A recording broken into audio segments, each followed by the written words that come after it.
nuanced. Nikki, the nitty gritty, even if it's shitty, I've just thought about a couple of things. You know the videos that Trump showed in the Oval Office of people singing that song, Unalive the Burger? Okay. By the way, I and most South Africans condemn the singing of such songs, right? But there's also a level on which we're well aware that so far that hasn't had any tangible threat. Here's why. The first guy he showed singing that song was a man by the name of Jacob Zuma. Jacob Zuma is the former president of South Africa. Okay, if he wanted to commit a white genocide, why didn't he do it when he was president and had the National Defense Force? We called them the SANDF, and he had all the police and everything at his disposal. Okay, he didn't.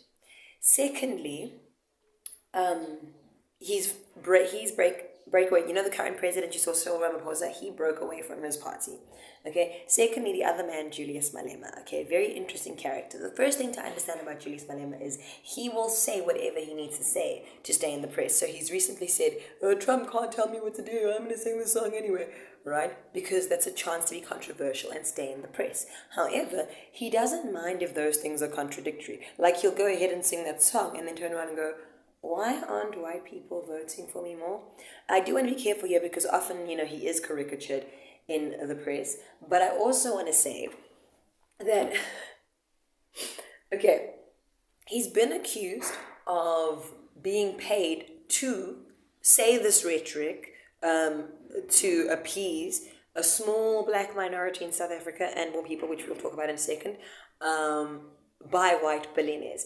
And what's interesting is last year in 2024, when we had elections here in South Africa, right, we passed a law that said, listen, whoever's donating to your party, they have to disclose who they are if they're donating more than 100,000 Rand. And so who was it that said, guys, whoever's donating to my party, because he was completely against that law. Julius Malema was against that law, loud and proud, right? And he said, guys, whoever donates to my party, make sure that you donate 9,999 Rand 99 cents at a time. I kid you not, this actually happened. Okay, so he doesn't want that disclosed. He's also been accused by other black parties, such as the Inkatha Freedom Party, of having rent-a-crowd rallies. So Trump did make a good point. Hey, those were full stadiums. The thing is, a lot of the people there are said, this is rumors, okay, but they are said not even to be South African citizens, but people from other parts of Southern Africa who happen to be illegal immigrants. And so in exchange for South African ID, he will say, hey, why don't you come and pretend to be my